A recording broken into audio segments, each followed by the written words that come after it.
বছরের শেষ দিনে স্নেহভাজনদের জন্য কিছু বার্তা দিতে হাজির হয়েছি। আশা করি এই বার্তাগুলি তোমাদের জীবনে অনেক কিছু সাহায্য করবে। বর্ষ শেষের বার্তা।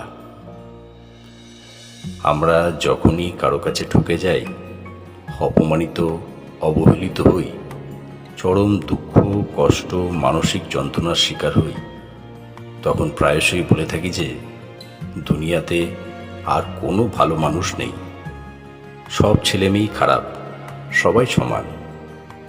একটা সময় পর বারংবার বিশ্বাসঘাতকতার শিকার হতে হয়। মানুষ তখন বিচ্ছেদে নয়, মানুষকেই ভয় পেতে শুরু করে। একটু গভীরভাবে দেখলেই বোঝা যায়, যারা বেশি আবেগপ্রবণ তারাই বেশি এসবের শিকার হয়, মানসিকভাবে বিপর্যস্ত হয়ে যায়।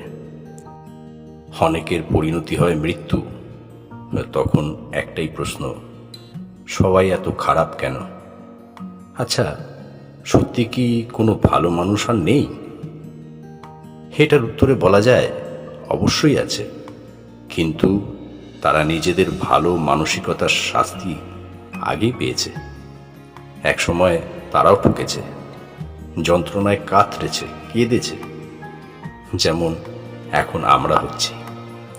তাই এই সমস্ত কিছু থেকে নিজেদের গুটিয়ে নিয়ে একদম অন্যরকম জীবনযাপন করছে।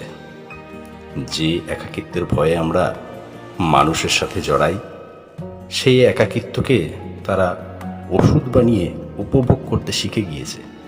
তাই এই ভালো মানুষ খোঁজার সার্চ ইঞ্জিনে তাদের আইডি আজ অমিল। তাহলে উপায় তো একটাই, আবেগী হও, তবে দুর্বল না। আবেগ দিয়ে জীবন চলে না, বাস্তব বড্ড কঠিন। অপশনের বাজারে এসব অনুভূতি ভীষণ সস্তা। হ্যাঁ, সোশ্যাল মিডিয়ায় ঘুরে বেড়ানো যেসব কবি বলেছেন এটা ওটা সেটা নামক সো কল্ড ইমোশনাল পোস্ট দেখে ভিতরে জমে থাকা ব্যথা আবার জেগে ওঠে। তো তাহলে এবার থেকে ওগুলোকে স্কিপ করে যাও। কেন বলছি জানো? কারণ যে সময় কবিরা ওইসব কথা বলতেন, তখন সমাজ পরিস্থিতি এরকম ছিল না। এখন যদি তারা থাকতেন, তাহলে চারিদিকের অবস্থা দেখে নিজেদের আবেগী কথাগুলোকে ডিলিট ফর এভরিওয়ান অথবা রিমুভ করে নিতেন। তাই ভালো খারাপ খোঁজার রেষারেষিতে নিজেকে হারিয়ে ফেলো না। এই বহুমূল্য সময়কে কাজে লাগিয়ে নিজের ব্যক্তিত্বকে মূল্যবান করে তোলো। কারো জীবনে দিনের পর দিন অবহেলিত খুচরো পয়সার ভূমিকা পালন না করে নিজের আত্মমর্যাদা নিয়ে জীবনে বেঁচে থাকো। আত্মসম্মান সর্বোপরি, এটাই ব্যক্তিত্ব। ঠকেছ বলে ওইসব রিভেঞ্জের মনোভাব বাদ দাও, এতে তোমার ক্ষতি হবে। সহজ হও, ক্ষমা করো, এগিয়ে চলো। দেখবে জীবন অনেক সহজ ও সুন্দর হয়ে গিয়েছে। বছর শেষে একটাই কথা, মানুষ আসবে আবার চলেও যাবে। তাই ওইসব মায়া মোহ ত্যাগ করে নিজের জন্য নিজেকেই একা বাঁচতে শিখতে হবে। তবে হ্যাঁ, যাদের এই একা কথাটায় প্রবলেম, মানে যারা ধোঁকাতে বিশ্বাসী, তাদের বলবো যে, শোনো ভাই, আমি তোমার দ্বিধায় বাঁচি গানটা বেশ শ্রুতিমধুর হলেও বাস্তবে ওইসব প্রয়োগ না করাই ভালো।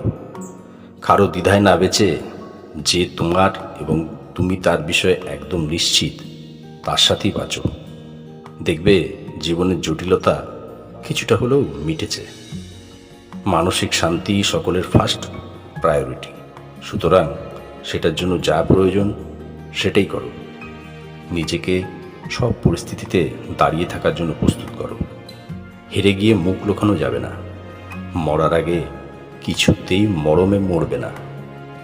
সময়কে সময় দাও, সময় সব সঠিক করে দেবে। একটাই জীবন পেয়েছো, তাই এটাকে তো ভালোভাবে উপভোগ করতেই হবে গো। চলো, নতুন বছরে নিজেকে নতুন করে নতুনভাবে বানাতে শুরু করো। তোমার জন্য তুমিই যথেষ্ট। এটা মাথায় বসিয়ে রাখো। তুমি পারবে, তুমিই পারবে। সবাইকে নতুন বছরের আগাম শুভেচ্ছা ও অভিনন্দন জানাই। ঈশ্বর সকলের মঙ্গল করুন। নমস্কার।